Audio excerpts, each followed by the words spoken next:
I told you last week that they were watching the underwater cable from here to Europe, and specifically a military member, a Navy member, told me that they are basically chasing away ships and watching for submarines at that cable that connects us in Europe.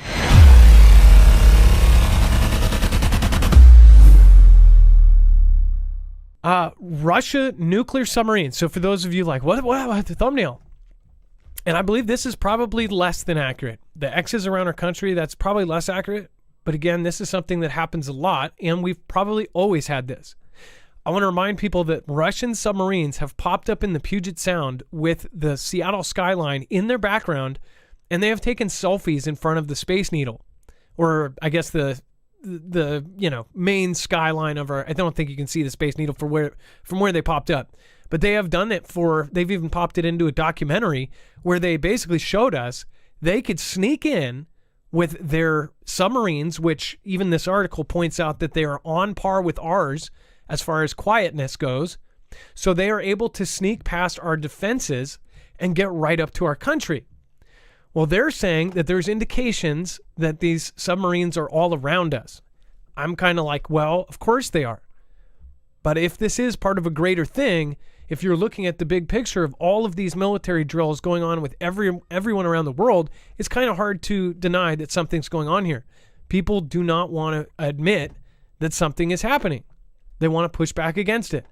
It says, as Russian President Vladimir Putin's war in Ukraine continues to rage, United States commanders and military observers are sounding the alarm about the activity of Russia's submarine fleet thousands of miles away off the U.S. coast. It says throughout the war, which began with Putin launched a full-scale invasion of neighboring UKR last February, there have been a buildup of Russian Navy forces in the Black Sea. There's also been an increasing presence of Russian submarines off the U.S. coast and in the Mediterranean, according to officials. The Russian Navy commands one of the most diverse submarine fleets in the world. Some are capable of carrying ballistic missiles with nuclear warheads, which Moscow considers key to its strategic deterrent. The nation has been working to improve its submarine fleet since the collapse of the Soviet Union in 1991. Over the past several years in particular, Moscow produced a series of submarines that have the capability to reach the most critical targets in the U.S. and continental Europe.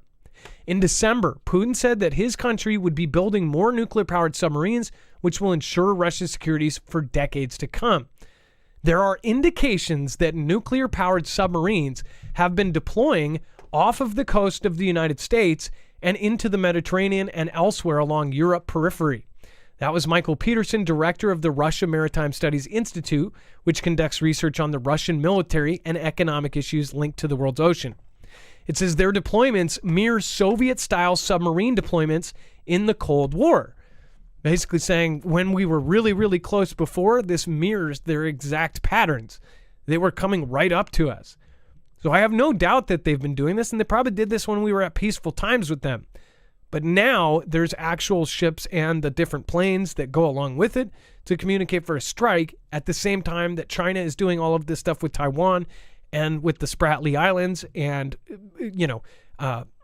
3D rendering Hawaii for their drones. And, of course, all of the practice to hit out ports. Yesterday, we covered about how China possibly has a backdoor on all of our cranes that deal with containers. And 80% of the cranes in our ports are made by China and possibly have a backdoor to control them. That means they essentially could potentially turn off 80% of our cranes that are imports, everything. That take those, imports, put them on a truck, put them on a train, put them wherever. Not only that, it also tells the enemy, if they have access to it, it will tell the enemy what we're moving around or what we have moved around. So it's some pretty trippy stuff here.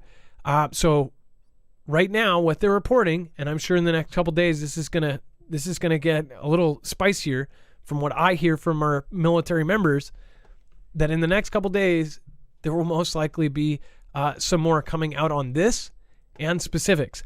I told you last week that they were watching the underwater cable from here to Europe, and specifically a military member, a Navy member, told me that they are basically chasing away ships and watching for submarines at that cable that connects us in Europe. They have for years, But just that last week, I told you guys that. And now look, they're basically saying that there's indications that they're all around. Dex, go ahead. Let's not forget the New START treaty that was basically they announced they were not going to participate, and they actually suspended it. They signed that they were suspending it. That actually had restrictions on the number of nukes per sub. Like for us, it was, I think, 20 on an Ohio class sub based on that treaty. So without that treaty, you can put more. This could also be something else that's happening, is that they're getting out of that and they are putting more, or they can put the maximum load that they can fit in their subs, which would be more warheads. Now they're saying intelligence says that it was a pro-UKR group. So neither government, but just a pro-UKR group. It was some bad guys, but they were pro-UKR, and it was a private group. If you have read or even seen a little bit of how this thing was done, this had to be a major nation state. There's no way some group like this did this. That's just my opinion. I would love to hear yours. It says new intelligence reviewed by U.S. officials suggests that a pro-UKR group carried out the attack. And by the way, this looks bad for the UKR, but they don't care. So that's what's weird about this.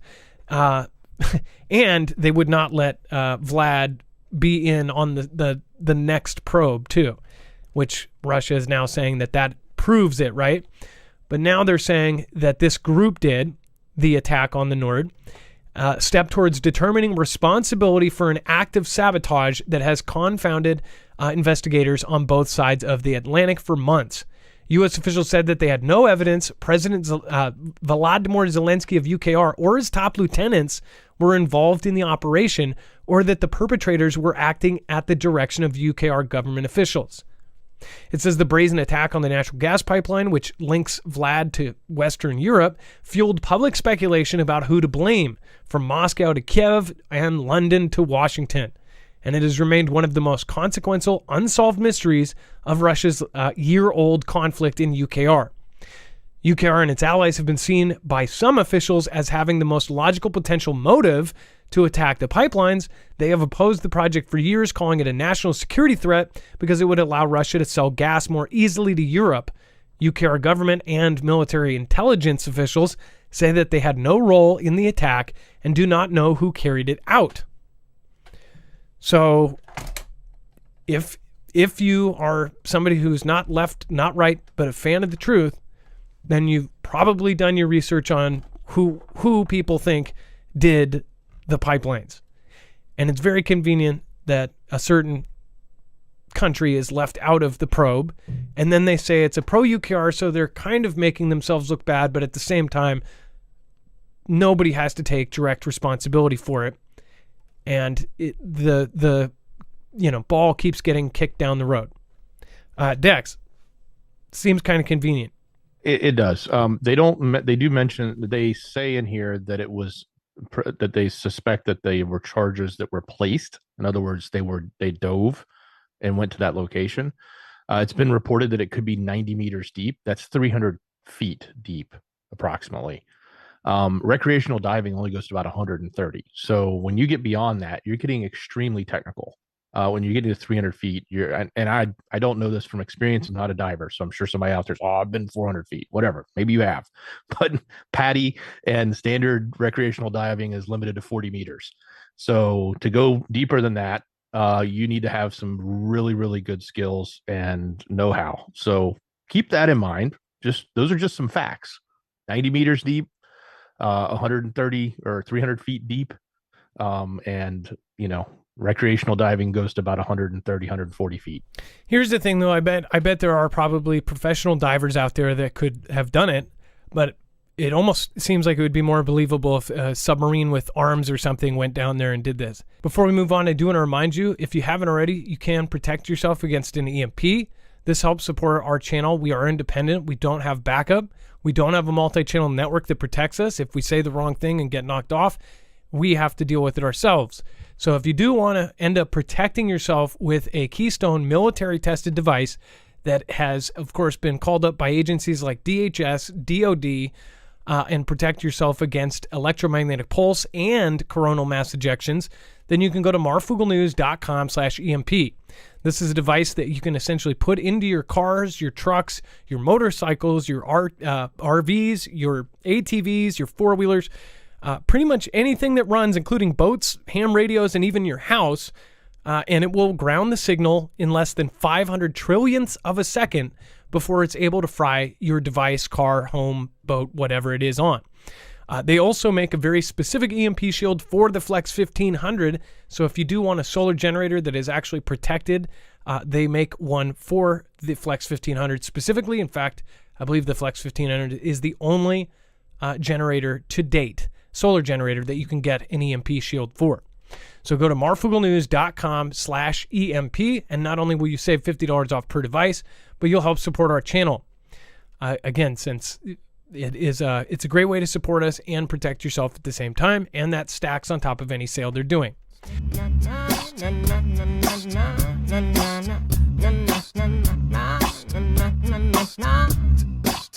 Feed the haters to the alligators. Your way or the highway, see you later. B.O.D. is the homie and Mr. Vader. If it wasn't for you, I would never made it. Whole city's covered by the cremated. Now they listen to what we were saying. Doesn't matter if the manufacturer or created. But now